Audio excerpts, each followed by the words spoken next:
sure what the difference. Go down to club training and put a sliotar in your pocket and drive and go home. Every inter-county hurler is when the training is over, don't get it wrong. I did it for years myself. When training will be over, you take off your helmet and you put on the clips and you throw one or two sliotar inside the helmet and you walk off with the hurl or the helmet in your hand and you throw the two sliotar into your bag.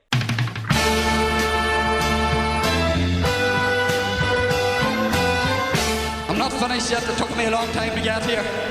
Both players have spoken with each other. So we've had a very good start to the league, Damien. The first match of the weekend was Limerick and Tipperary, and that was the cliche, Damien, is a game of two halves, and it usually includes a gale force wind. This didn't have any wind, and it was a game of two halves, and it's very hard to explain how this happened. Yeah, it was. I was actually at the game myself, so I was down in Thurles, and it was definitely a game of two halves. It was unbelievable, to be honest, because Tip looked unbelievably impressive in the first half, and Limerick kind of looked completely out of race, and then the second half was the complete opposite. So it was, but I just watching it, I suppose the best way I could describe it to viewers was it was like Tipperary did an unbelievable hard training session on the Friday night, and they were grand for the first half, and the second half they were completely out of legs. They had nothing in the tank, so they had. But it was a good game, it was enjoyable. There was lots of good scores, so there was. But yeah, definitely a game of two halves. It was weird, actually. Yeah, it is kind of weird. So like John Kiley said after the game, I don't know why, but we weren't at the races in the first half. And then he says there was no paint being peeled off the walls. It was very simple, very straightforward. Paul Kinnerk obviously speaks with the players and talks about the aspects of the game that are not maybe executing that well. And after that, we're just asking him for an honest effort in the second half. Like, managers really scratch their heads with stuff like this because, can you put it down to attitude? You're going to play the All-Ireland champions in their home ground. It can't be attitude. No, it's not. It's just sometimes, Colin, it's just down to what happens on the day. But look, it's their first day out. Even though you say to yourself, why would they have been so sluggish? Because they had the whole Munster League, and they won the Munster League. So I don't know. Sometimes it's just down to lads getting up and running again. But then the other opposite is just how Tip came out of the block so well, and then they completely fell asunder in the second half. But yeah. I don't know. It'll just be probably getting up and running again. It was a valuable points in the bag there now for Limerick. But I don't know. I say there's no explanation for it, but I say there would have been a few harsh words said at half time. I wouldn't believe that. Yeah. I wouldn't. I say lads were told to up themselves, I can't imagine John Kiley hopping off them, or maybe you don't know. He's just so gently spoken in interviews. John Kiley, he comes across to me as, I know what you mean, gently spoken, but once again, I think he's a principal, so I do. I say he's very stern. I say he's very stern in what he has to say, and I say if he has to get a point across, maybe without roaring and shouting, I say he get his point across very, very clear. And I feel this year that the Limerick team this year will be a lot more focused. I feel they left an All-Ireland behind them last year, and they let it slip. I think they really felt they could have won another All-Ireland last year, and I think the Limerick setup is going to be a very, very focused one this year and completely driven, and John Kiley is really going to be behind that. Yeah, I suppose when he gets ticked, the principal will come out in him. Is that what you're trying to say? Well, that's exactly what I'm saying.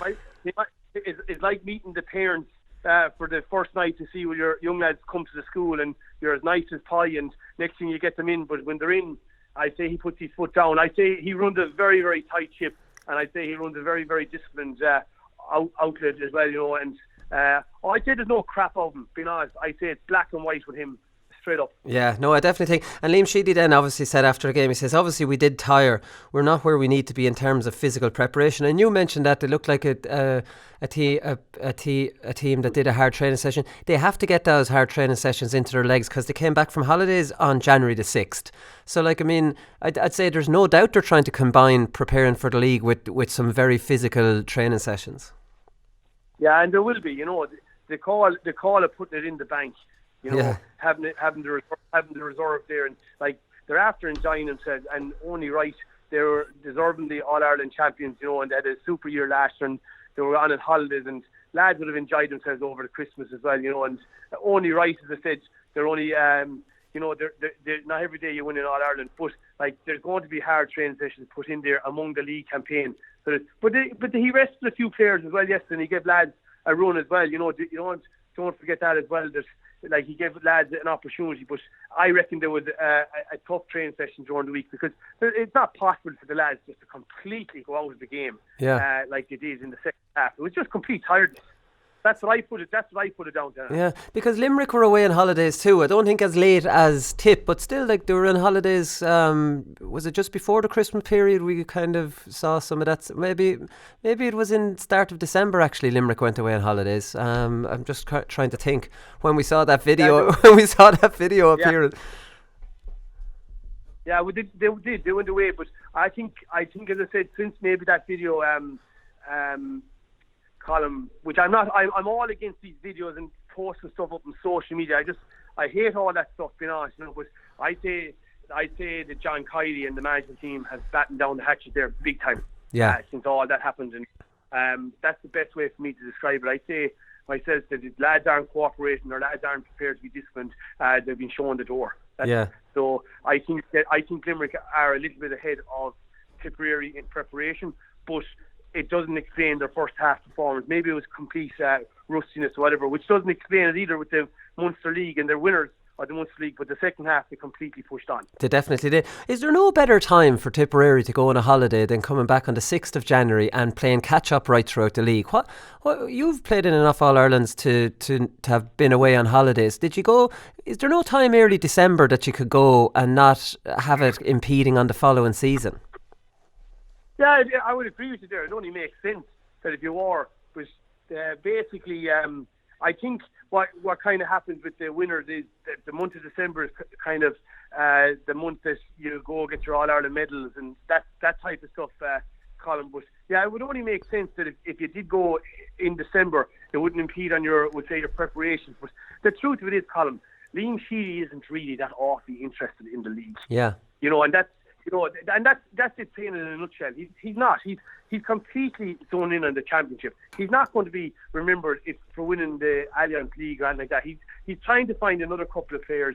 He's going to rest some of the lads, like the Shamey Cannon will get rested a little bit. Noel McGrath, a couple of these lads. He's what we call he's star players, and he'll try to find 2 or 3 other players, and that's what he's going to use the whole league campaign for. And he's not really interested. So the lads won't enjoy themselves, but he'll knuckle them down as well, and they'll gain a few points along the way, and they'll be safe and all that sort of stuff. But it's the championship he's interested in. Yeah, it just goes to show in the league though, because Brian Lohan was interviewed after they hammered Carlow down in Ennis, and he said, since I got involved and we started training 9 or 10 weeks ago, the work rate and attitude of the players has been exceptional. So you have Clare back 9 or 10 weeks training, and you have Tipperary only back a couple of weeks from holidays, and Limerick only a little bit longer than that. And for the National League, like, you just don't know what you're getting with these teams. The results don't follow necessarily a pattern. Yeah, well, see, Brian Lohan's only after getting the job, right? Yeah. So he is, and they are back a couple of weeks, so they are, because I know that for a fact, because I'd be very friendly with Sean Tracy, and he's from Portumna, so he's now the new trainer of the Clare Senior Hurlers, right? And the Clare, I will say this, the Clare Senior Hurlers will be a better prepared team this year than they have been for the last 3 years.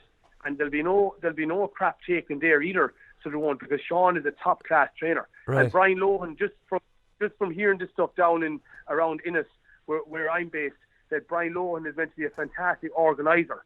So he's meticulous in all that type of stuff. So yeah, Clare maybe a little bit ahead in preparation, but the truth of it is, Colin, they needed to be.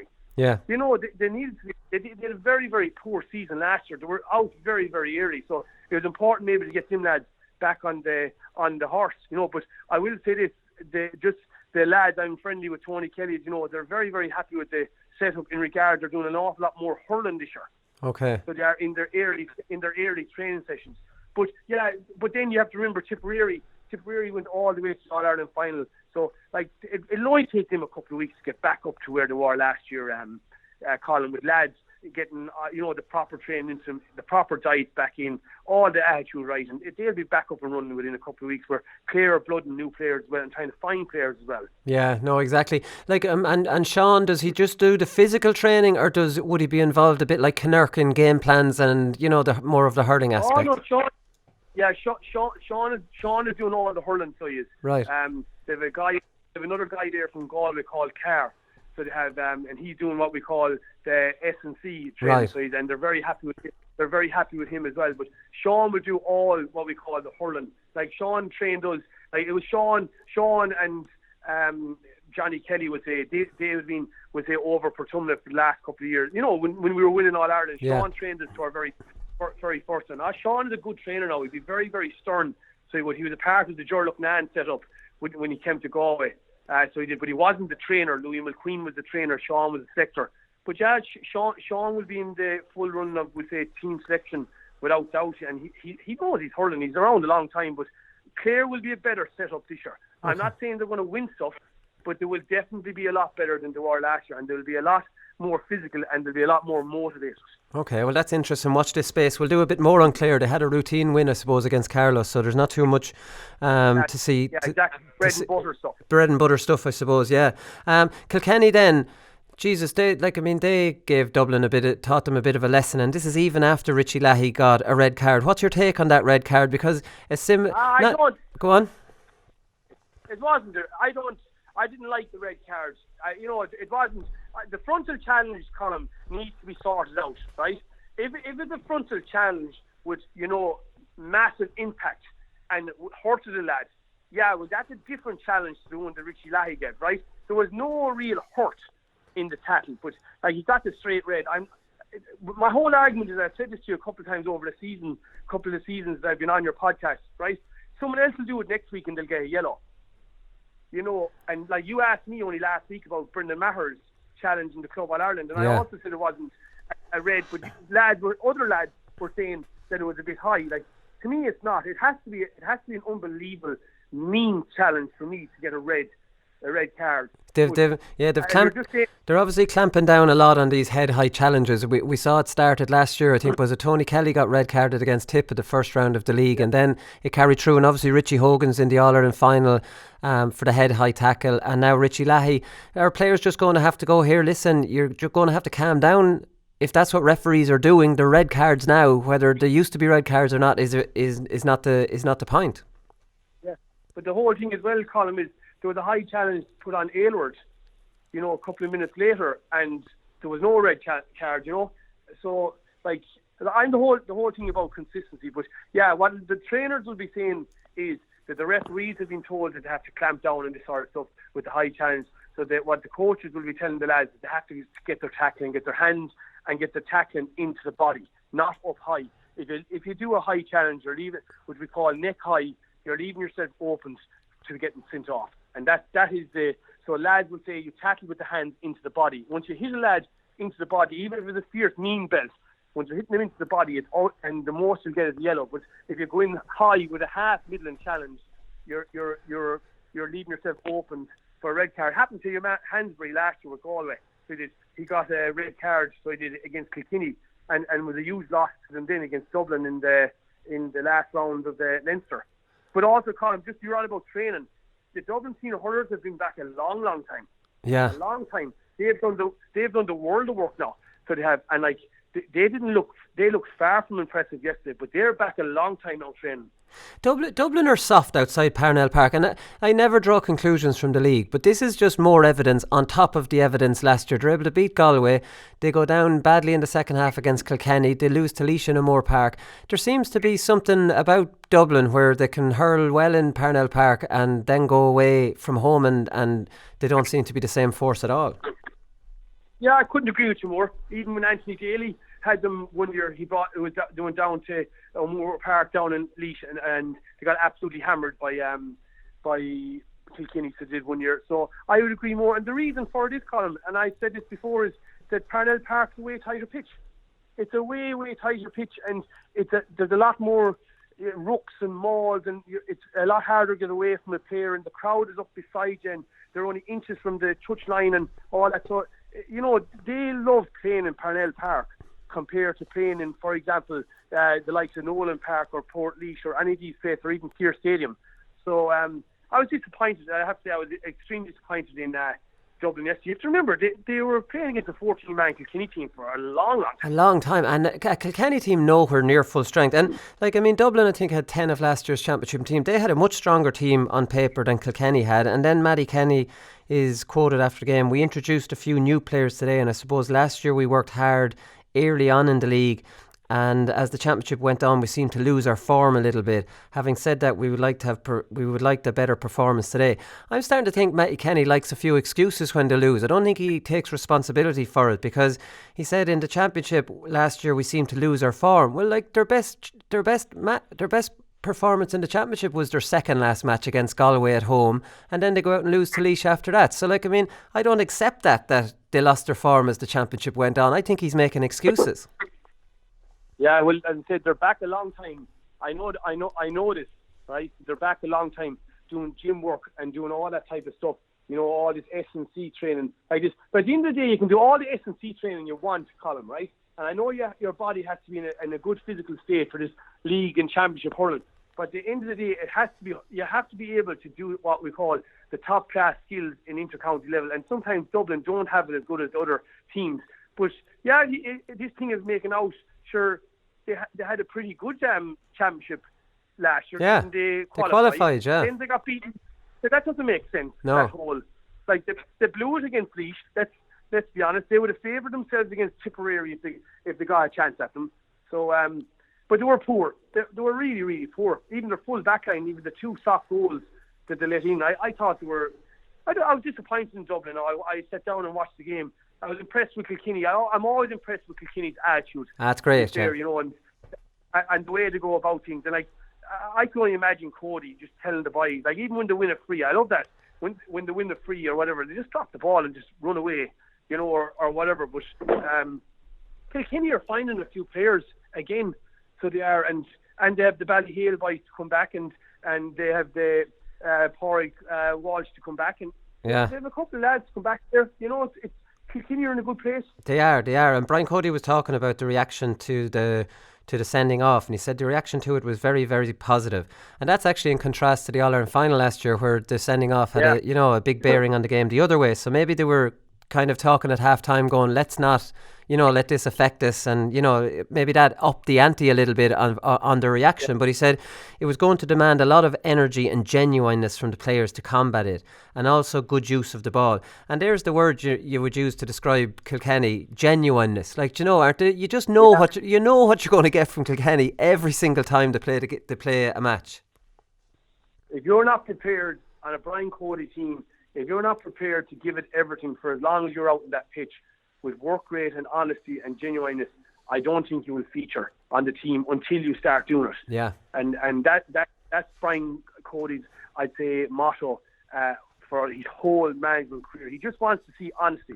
And DJ Carey's in there now this year, and DJ is a nice fella, and he'll probably bring his little bit as well to the setup. I've seen him before the match going around speaking to the players, saying a few words to them. So DJ will want to bring his little bit as well, because he was with the under-20 setup as well last year. So as I said, the Kilkenny players, they're just so honest. That's the only way to describe it, and Cody will go out to try and win the league like he does every year. He always says it's the second biggest competition in the calendar year is the league. So once again, a great win over Dublin, but I thought Dublin were disappointing. No, they definitely were. They were very disappointing. So Galway got off to a winning start. It was an easy enough win at home. Joe Canning scored more than Westmeath did. He got 12 points. Westmeath only got 10 in the end. So there was nothing really too much to say about this, Damien, other than what the story with Galway is, because they won minors in 17, 18 and 19. Are we seeing any of these? I know Diarmid Kilcommons played yesterday, but where are these? It seems to be a team that needs new faces, and I'm wondering with those 3 years of minors coming through, surely we have a few stars coming in to freshen that team up. Yeah, well, as you know, we have a new manager this year in Limerick. So we have Shane O'Neill is the new manager, so he's a Limerick man. So he's interesting enough, maybe people might know this. Right, I didn't know it myself until the Christmas period, that there was only actually 2 people interviewed for the job, for the Galway job, which took so long, and there were 2 Limerick people. So it was, which was Shane O'Neill and Kieran Carey. So the rumour was that Louis McQueen was interviewed for the job, but he wasn't interviewed for the job. So it was a 2-horse race for the management, and Shane O'Neill got the job. what is Shane O'Neill like? Not many know and go what he's like, no more than myself, but the rumour coming back is that he's a very good organiser and he's actually a very good manager and he's a very, very nice fella, right? So the players like him as well. Over the last couple of weeks, there was something like 50 players in there. So there was training, doing all the S&C training, the running and whatever, and it's now after being whipped back, so it has to roughly 30. They dropped about 15 to 20 players off the panel. So he has tried and look at some of these, what we call All-Ireland minor winning teams. So it'll be interesting to see who he finds. It'll be interesting to see what he's looking for in the league as well. But he does need to find a few players, Colin, because there is a couple of them players, and I have no problem saying it, there's a couple of players on the panel in Galway that are happy being subs. And I cannot understand that. Right. That is the truth. Happy being a sub is no good to me. And there's some of the players that have been subs on that panel for the last 5, 6, 7 years. And they're just happy being subs. So that to me is useless to any setup. Yeah. So he needs to find players. That's why I say he's going to use the whole league campaign. He needs to find roughly 5 players. You like the likes that he's looking at a goalie there, Ian Murphy. He's a nice goalkeeper now.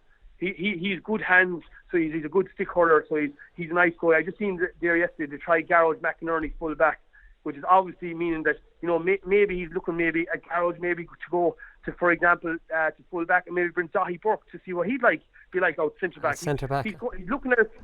Yeah, look at him. He's only just looking at things. Yeah. And he's right against the likes of Westmeath. No disrespect to Westmeath, but Galway were always going to win that game. They brought in the likes of Ty Cairn. So now he was there in my time. So he's a very, very good striker of a ball. He's from Lee Mellow's Hurling Club. He'd be their marquee forward. So he was got 6 points from play yesterday. He'd be able to score now.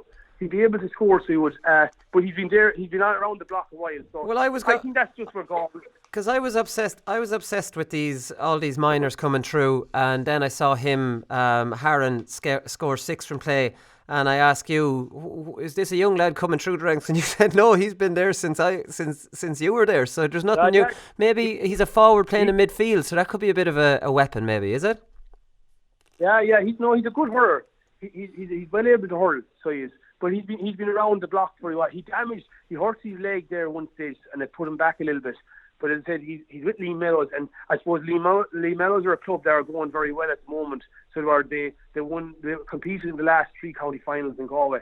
So he's probably getting more what we call airtime to show his skills. But he's a good hurler, whether he can push on to make the team. But he's definitely a very good attacking option. So he's and another good free taker as well. But he's a good striker off the ball, very good striker off his right. Okay, and what about in Murphy and goals? Because we know Callanan is retired, and Skehill doesn't really have doesn't have an array from his puckouts, does he? He's a big bomb, and that's about it. So maybe does Murphy have more variety to his puckouts? He comes from a club called Tommy Larkin's, which would be a neighbouring club to us in Portumna, right? I'm nearly certain he's a twin. He's a brother as well that plays up in the forward. Another good hurler. But I keep an eye on that goalie. He's a good goalkeeper now. I see him. We played Tommy Larkin's last year in club championship. He's a nice hurler now, and he has all the hands. When I mean by hands, he's all the touches. And yeah, I'd say this guy, if he gets the run, he could push for a starting spot this year. That guy, he's a good goalkeeper now. Okay, all right, fair enough. What about Angus Clark sending off? Are you going to tell me that wasn't a second jello? Wait. The Angus Clark, he pulled down on Joe Canning from behind. It was a genuine effort at batting the ball, and he apologised straight away. And Joe told the referee there's nothing in it, and the referee continued on to give him the second jello. Yeah, but all these referees are being monitored and they're being rated. So there was no malice to it, absolutely none. No, there wasn't. Just Joe acknowledged, and he got the second yellow sub. Look at. He got sent off, but you don't like to see it, but there was no malice towards it. But once again, he was sent off because the refs are all being watched and being scrutinised, and to see what level you're going to be refereeing in championship. That's where it's all coming to. Yeah. The Westmeath manager Shane O'Brien said, we just thought it was an absolutely outrageous decision. Donal Logue said last night, look, it was a second jello. It's hard to argue it wasn't a second jello. It's just when it happened, he immediately apologised. He did not mean to do that, and Joe didn't mind it. I'm not a hurling person, so I can imagine hurling people would have been, would you ever let that game go on there, and don't be sending a chap off for you're that. right.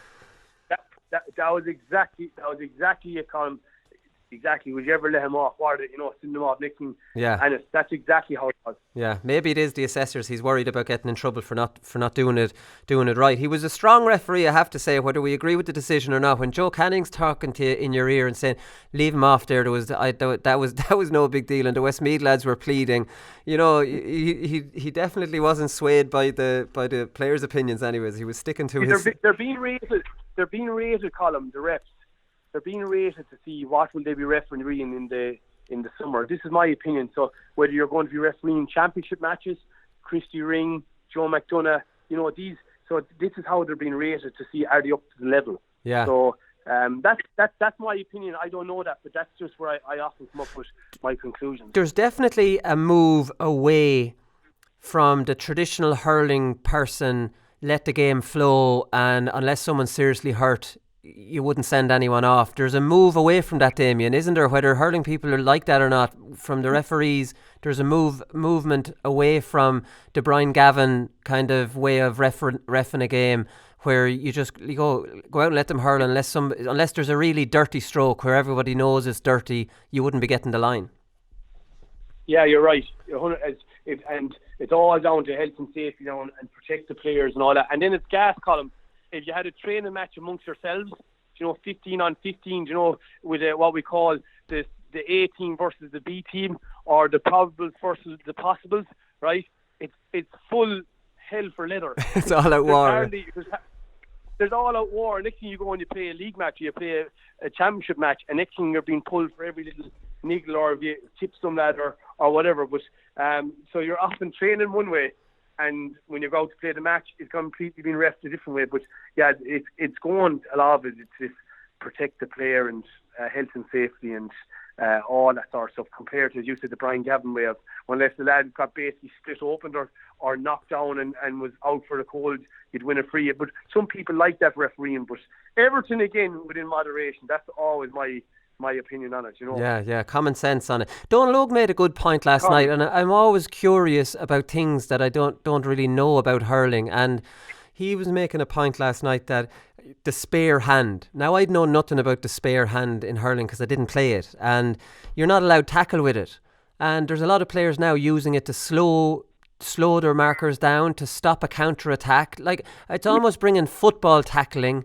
into hurling, and it's not permitted. That's exactly what it is. It's about. So what happens is, Colin, to explain it again, is, and it's the exact same purpose as the football. If you're running alongside your man and you have with the hurlers in your right hand, right, your left hand is pulling your man back to stop his momentum flow like this. And like I've even seen it. I watched the Kerry Dublin football Saturday night, and it must be a rule within the Dublin and the Kerry footballers that when you go face your man, even when the ball goes up the other end of the field, you must hit him to put him back. Put him back with, say, half a step. Or push him back, momentum has gone backwards. Exactly. So it's the same thing. It's all, as I said to you, it's all with the tackle is when you're allowed to tackle with your hand into the body.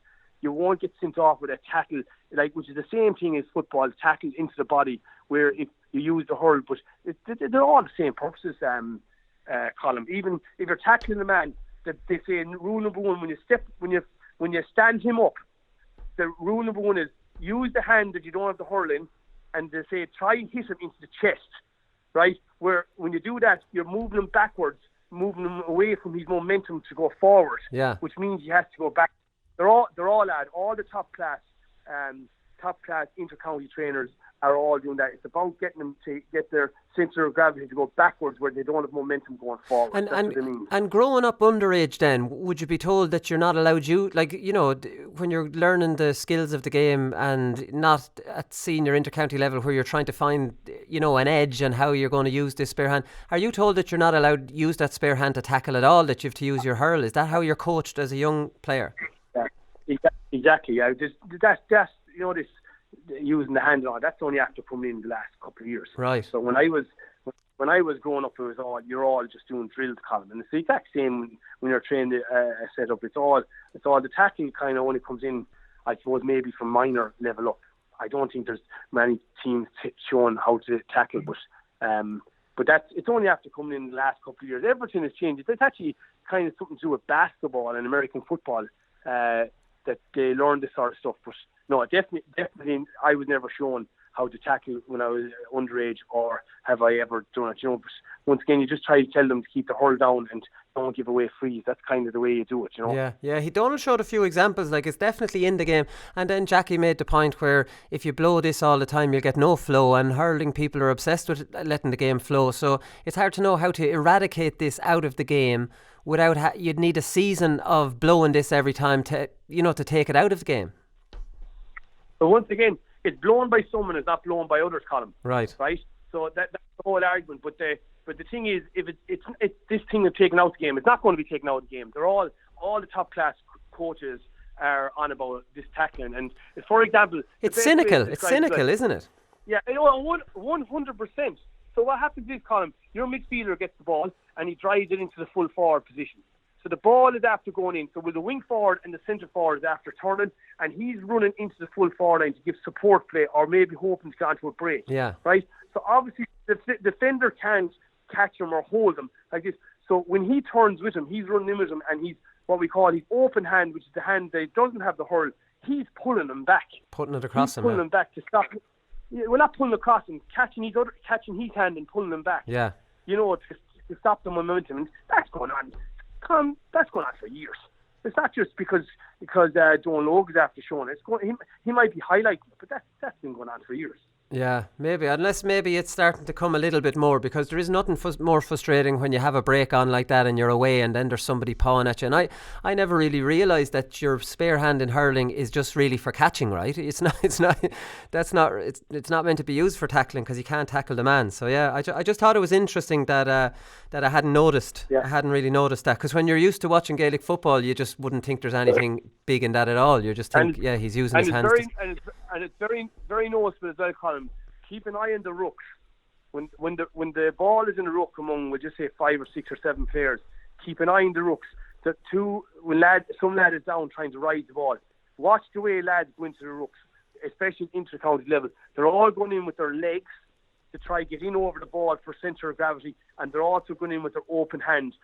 So when you're trying to ride the ball, picture you're bending your back trying to ride the ball. The lad is tackling is slapping you with his open hand to stop you from riding it. That's not a free. He's slapping you at the arm that's holding the hurl to not allow you to rise it. No, he's slapping the other hand that's going to catch the ball. Okay. So when you ride the ball, if you hold the hurl on your right hand and you're down riding the ball, so next thing you ride and it comes up into the air and you're going to snap it with your left hand. Right.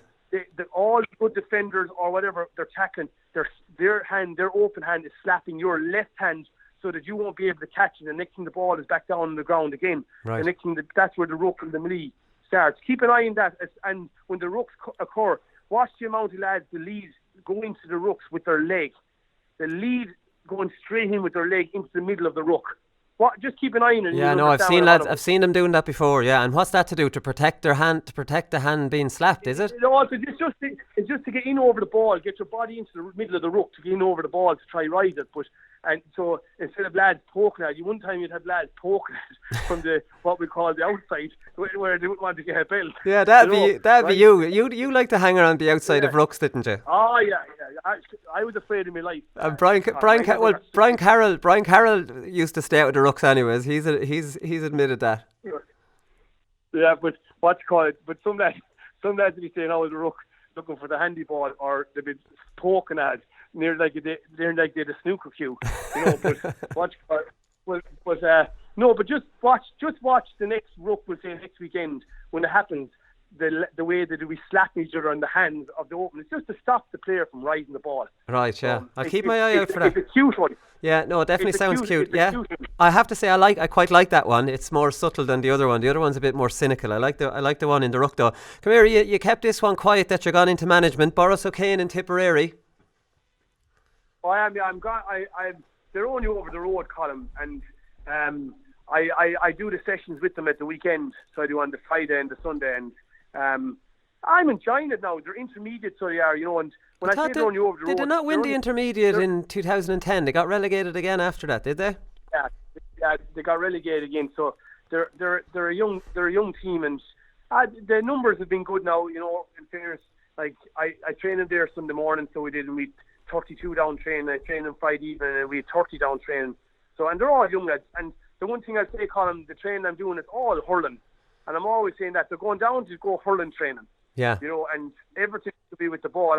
I remember a lad one time, he was training with us, you know, and next thing we had about half an hour training done. Next thing your man turns to me and he says, "Geez, your man must have got mixed up with training. I came down to go hurling train, not to do athletics." He says, we're doing nothing only running, he says, since we came down. You know, but I do feel sometimes, especially in club setups, Colin, just the more enjoyable you can make it for the club player regarding hitting as many balls as you can, it's a great help, because you know the club player, he has to wait a long time for games during the year. But yeah, I'm giving Burrs a cane a hand, and I'm enjoying it. I retired, Colin. I've been awful problem with a shoulder and an ankle, and my time is up. My turkey is cooked, so it's just to get out of the house and do stuff. So you wanted to fill the time, yeah, exactly, and not completely stay out of hurling. That is a good one though, because you can get lazy, Colin. Yeah. You can get extremely lazy, you know, and you can get into, as I call it, into a little rush. Yeah. You know, so. And it's only at the weekends, you know. Burrs game, they're nice lads over there, and they're nice players. And like we could have went doing 3 sessions a week, but like there was no need, because a lot of lads are in college. So I just do the Friday and the Sunday sessions. Like, being honest with you, I'm over and back within an hour and a half, and it suits everyone. Would you do a bit of the? Would you take part in a few of the drills, or would you just be doing it, or would you?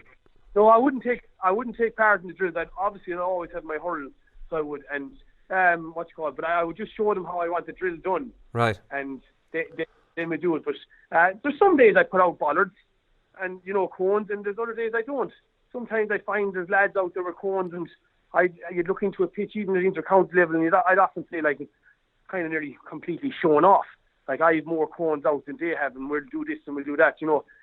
My own opinion, Colin, on the whole hurling thing is, right, it's trying to be over-analysed, and some trainers are trying to complicate it too much.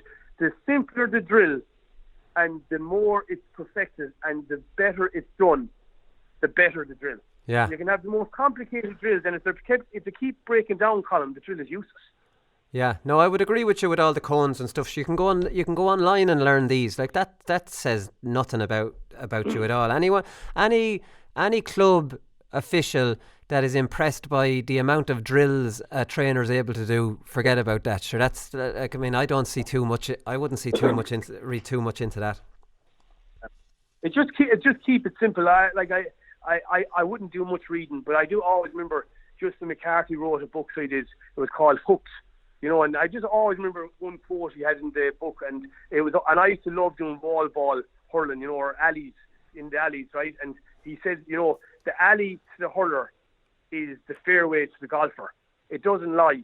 And it's like this, Colin, if you're inside the alley or hitting the ball off the gable into the house, and you strike the ball off your left, and it comes straight back into your hand, and then you strike the ball off your right, and the ball comes back around your knees or down around your ankles, then you have a problem with your right hand side, and you need to improve on it. Right. Okay. And it's very simple, Colin. If you're doing a train session and you throw 10 balls out in front of you on the left hand side, and you put 9 out of 10 over the bar, and then you go to the left hand side and you do the exact same drill, and you hit 5 out of 10, but then you have an issue with that side, Colin. Yeah. And it doesn't need to be complicated. You need to practice more on that side of your shooting than the other side, and keep it simple, Colin. It shouldn't be a complicated thing, and that's my own opinion. But you could speak to a different trainer, and he'll completely disagree with what I'm saying. But yeah, and even the hand. Would you prescribe? Go on. Sorry. The hand pass. I think the hand pass is the easiest skill in hurling, right? It's one of the most simplest skills in hurling, right? That is hardly ever practiced on a training ground. Like, you have to picture, run onto a ball, riding it, soloing through, giving a hand pass to a man that's in better space and over the bar. You know, and that is never practiced on the training pitch.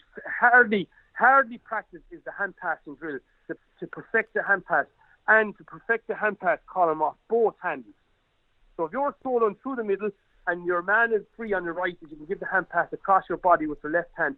But if your man is free on your left hand side, you can cross your hurls and swap your hands and throw the hand pass. And that's all practice.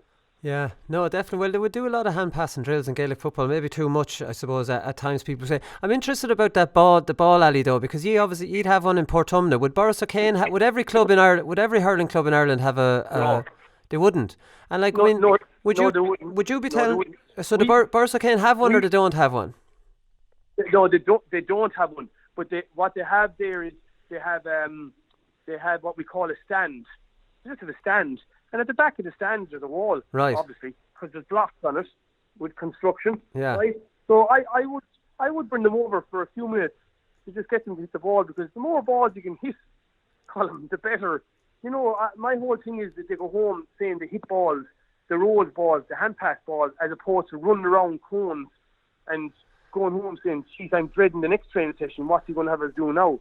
But the whole thing is, Colin, now we don't have an alley in Portumna, No. right?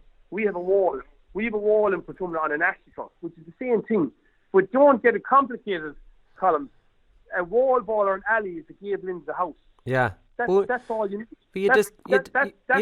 That's all you need. You'd destroy a good slitter hitting it off the wall though, would you? Sure, what the difference? Go down to club training and put a slitter in your pocket and drive and go home.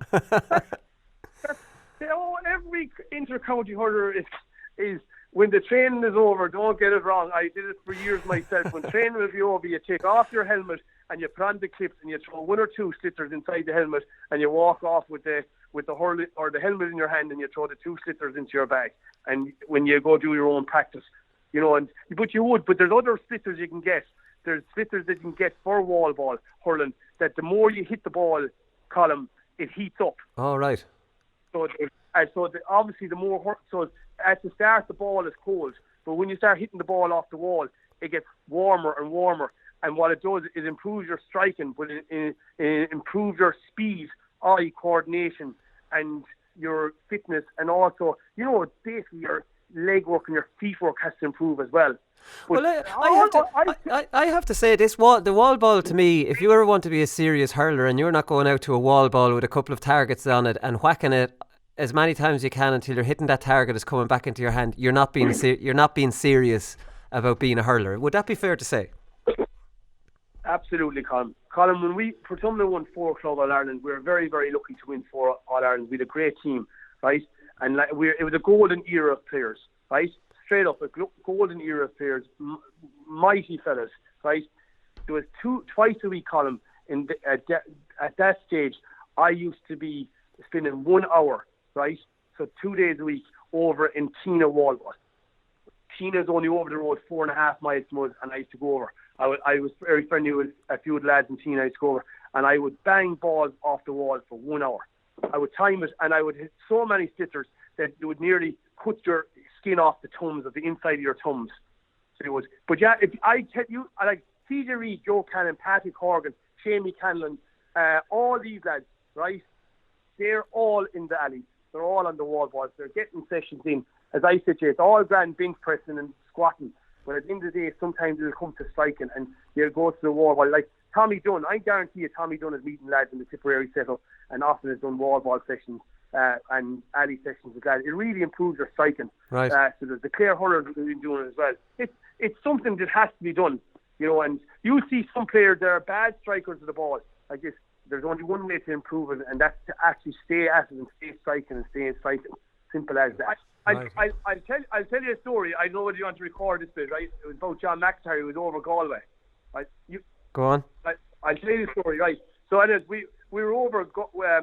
John McIntyre was the manager, so he was at Galway, and he came up to me. We were after winning the Club All Ireland, and I was personally myself, I was absolutely flying it. We were after beating De La Salle, and we were after beating Ballyhale in semi-final. So and next thing he came up to me one day, and he just said, he told me I was absolutely flying it. He says to me, like, what type of training you doing yourself? And I just told him straight out that all I was doing was wall ball sessions and alley sessions. Like, you know, I wasn't going to the gym. I wasn't doing any physical run around. I was doing the wall ball. He didn't understand me, to be honest. He didn't understand me. And next thing, one day, didn't we do a wall ball session under Paddy Butler, right, which was head of coaching at the time. And he done a wall ball session with the team for 1 hour and 15 minutes. The whole squad, now 30 players, right, in drills. And it was an absolutely top-class training session. We were opening some pitch down in Westmeath, memory serves me right. And when the session was over, we're walking back up to the dressing room, and John McIntyre walked over to me, and he goes to me, "You're speaking to the converted." He could not get over the session that we had for an hour and 15 minutes and the amount of balls that we hit. And anyone that's listened to me will all agree that a wall ball session is very enjoyable. It's very hard, it's very intense, but you hit some amount of balls. And always remember, Colin, when you're going down hurling, you want to hit balls. Yeah. You want to hit spitters. It's like you going down football training, next thing you're spending 45 minutes of running around cones and doing this stuff. Next thing you only actually kicking football for about 20 minutes. Stop. In January, you could be told there's no balls tonight, lads. And you're just demoralised. You feel like getting back into your car and going home. It's a complete disaster. All the top class trainers, and I'm speaking about top class trainers all around the country that are doing club hurling or football, they will try and incorporate the two of them. Yeah, you have to do that, and you can do. It's not hard. It's not hard to do that either. So, I don't know why. It's called cheating. We'll do no running tonight, lads. We'll do all hurling or all kicking football. But the world of running in the drills, it's cheating. Yeah, no. That's all the top lads do. I think so. Right, come here. We'll come back and we'll talk about Cork and Waterford next.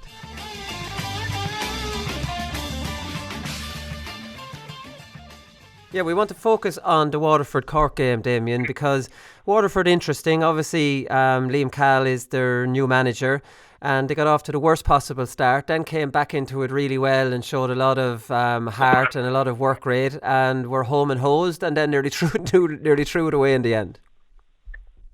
Oh, exactly. It was a very weird game again, Colin, and I was watching the match. Next thing, Cork had 2 goals. First 2 scores were 2 goals. I said to myself, oh God, this is going to be in for a one-sided affair. And then Cork just fell asleep.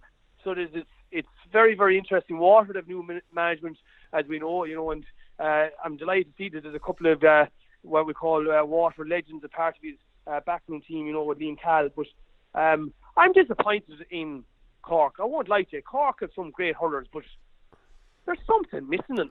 There's just they should be a lot better. They went 2 goals up. When 2 goals up at the very start of the match, that should have been momentum alone, confidence should have been, and next thing all of a sudden the leg completely slipped, and I think they went in a point down, if not 2 down. Yeah. And if that was Kilkenny, there was no way back for Waterford there. Absolutely not. If that was Kilkenny, if that was Limerick, Galway, I don't think there would have been a way back, and Tipperary even with 2 goals up at the start. Waterford were missing a lot of players as well. A lot of players have been dropped off the squad. A lot of them players are newcomers. And I know some of them stood up to the mark now and gave a great performance and accounted themselves, but there's something missing in Cork. I don't know what it is. Unless Cork, I'll say it this way, and I don't want to be say anything wrong, but unless Cork get a bit rougher, they're going to go nowhere again this year. That's the best way I can say it without being blackguarding or they just need to get tougher and rougher. They need to bring it into their play, and it hasn't been in their play for a long time. And I was very disappointed in Cork yesterday. Yeah, definitely. Waterford, on the other hand, Liam Cahill said after the game, they need to start putting a bit of identity to what they're about as players, as a team, as a squad. I think they started reasonably well today to show a bit of change that everybody's looking for. So what did you make of Waterford and the style of play? One thing that stood out for me, obviously, is they played a lot more orthodox than they have been. Obviously under Derek McGrath, Pádraig Fanning was changing it a bit yesterday. Patrick Curran and Stephen Bennett, they were the real force at under 21 level, and Patrick Curran, for whatever reason, never really made it, but they were very good yesterday, both of them. Desi Hutchinson didn't really get into the game, but I don't think this kind of part of the season might not suit his game all that well. I think he'll do better in the summer. Oh, but they have good hurlers, Waterford. And Liam Cahill is going to find them. As you said, they went to orthodox 15-on-15, but the one thing I did know is about them, and I seen it with Liam Cahill, 2 under-20 All-Ireland winning teams, he's big into the stick pass, the 20-30 yard stick pass to hand, which is a big piece of their play. And they found a good few players here yesterday that are willing to step up to the mark. The man was really good, so he was Daly at wing back and got a great point with it, And then you had Kieran Bennett, who got 5 5 from playing, I think it was one sideline. So another great player, and I take it he's a brother, so he is of he is, Stephen, yeah. so He is. He scored 11 points, and there's another one of them brothers. His name won't come to me. Shane, yeah, he's not on the panel. He was corner forward, so maybe he might even come back into the reckoning as well. But he's given them a good. Once again, he's to find players. Liam Cahill, he just has to find players as well to see. Like Ozzie Gleeson wasn't playing yesterday. You know, there was a couple of other lads that are injured as well. He needs to, but that was a huge result for Waterford. Like I thought they were going to get hammered at the start of the match. The next thing, they come out with the points in the bag, you know, and all the points count. But Liam Cahill will have them better, I think, at stick hurling, stick passing. Whether Waterford will do much this year, I don't think they will. Being honest with you, I just don't think they will, but he will improve them. The Patrick Curran goal was a lovely goal. It was Callum Lyons was picked out running straight down the middle with a nice stick pass, like what you're talking about. I'm not sure how he passed it then to Patrick Curran. Was it with the hurl? It looked a bit awkward. Maybe he did it so fast. No, I think he passed it with the opposite hand. He threw the hurl into the hand, but it was a good hand pass. He's that lad is fierce fit. Yeah. He had like up and down the pitch, but it was a lovely goal. So it was, but as I said, Patrick Curran was there for a while, you know, and next thing he was kind of out of favour, whether they didn't like him, as in, you know, he didn't get much time there, but he's back in he scored a great point just before half time. She's a long ranger. Jeez, that was a great score as well. But Waterford have hurlers, but he needs to find a couple of marquee players that are going to step. Ozzie Gleeson this year, he needs to stand up to be a big leader for them. He's around a long time now, you know. He needs to be a big leader, along with a couple of the Bennetts as well. But would you believe this? You know that Kieran Bennett lad that got the 5 points? He played wing back, you know. Played wing back against Galway in that All-Ireland final, I'm fairly sure. Yeah, he did. Wing back. And they're playing him wing forward now, and he's scoring 6 points. Yeah, that's the thing. There could be a role for him, like a Daniel Carney type role for Kieran Bennett. Like, I mean, I didn't realise he had those type of points in his locker at all from the sideline. A big array of scores and a sideline and the whole lot. That's a good example now, the likes of Daniel Carney. That's exactly maybe the role that he will be given, because when it comes to championship, all the managers kind of like to pack up the middle, you know, especially the middle third. So, he's able to hit ball sides, and he was good to us. And also I was impressed with their centre forwards for Waterford. Is it Jack Prendergast? Yeah, Jack Prendergast. Yeah, I'm not sure. Yeah, Prendergast and young Fagan came into it as well. He scored 2 points. Yeah. These are all new names to us, like, and as I said, that's why I thought Cork should have won that game yesterday. But there's just something missing in Cork. I don't know. As I said, unless they start getting a little bit rougher, a little bit crosser, I just don't see where their championship is going this year, you know. But well done to Waterford. It was great scores down there, and it was a great win for them. Yeah, I think Prendergast has been around a couple of years in and around midfield. The most impressive newcomer was Irla Daly. He looked outstanding, like a real stocky player for such a young player on his debut. He didn't look out. He has the same build as Philip Mahoney, who's retired. But he looks to have a bit more hurling in him than Philip Mahoney, actually. Yeah, actually, you're exactly the lad I thought of. He looks just like him, so, you know, and same build. But he looked very, very comfortable there yesterday. Got a long range point, and you have to remember, with a long range point like that, he had the confidence to go for it. Yeah. So he had good. You know, he's definitely a find. He's definitely going to make the championship team. Like, they're going to stick with him now for definite, and he'll be playing all the league games to get momentum, get confidence into his game. So he's definitely been a find.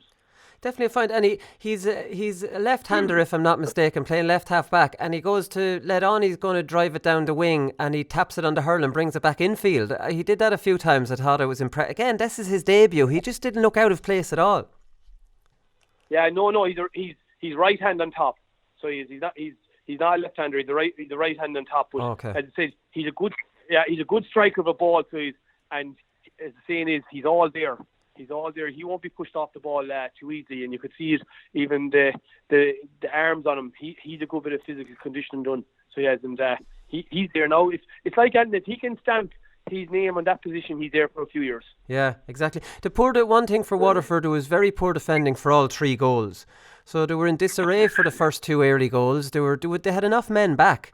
It's not like they were down numbers or exposed. They just I don't know, fresh airs at balls, and they were scrappy kind of goals.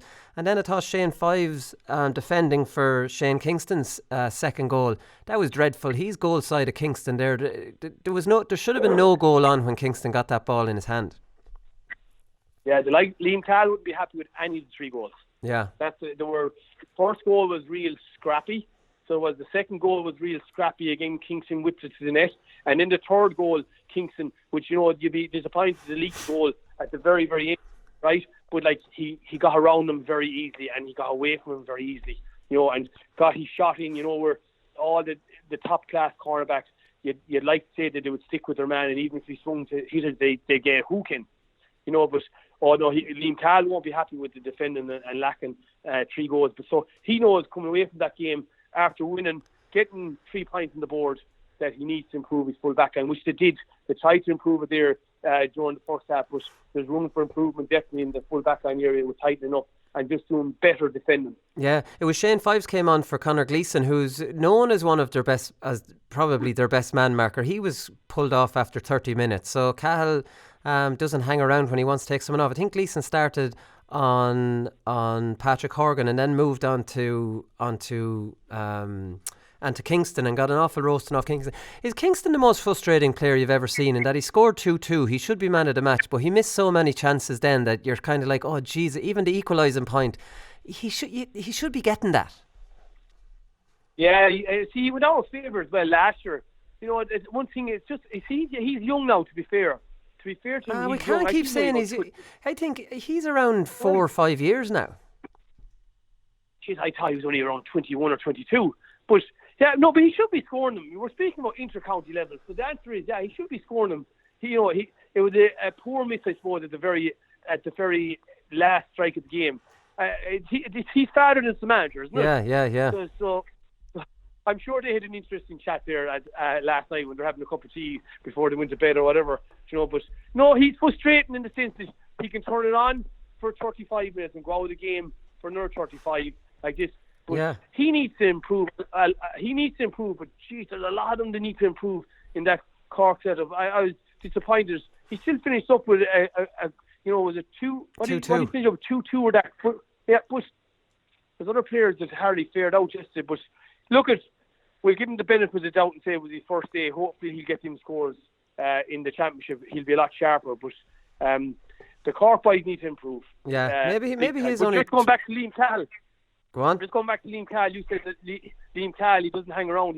Liam Cahill is putting his name on the block there. The bigger picture I would think for Liam Cahill is that he would like to become the Tipperary manager when Liam Sheedy walks away. So he's gone down there now to Waterford. Number one, to improve Waterford, but also to improve himself, and to get extra managerial experience into his game.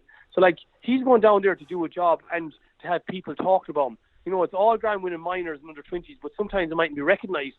So he's going down there, and the bigger picture I would think for Liam Cahill is the Tipperary job. When that comes, whether it's 2 or 3 years' time, he'll want to be throwing his CV onto a table and going, I want an interview.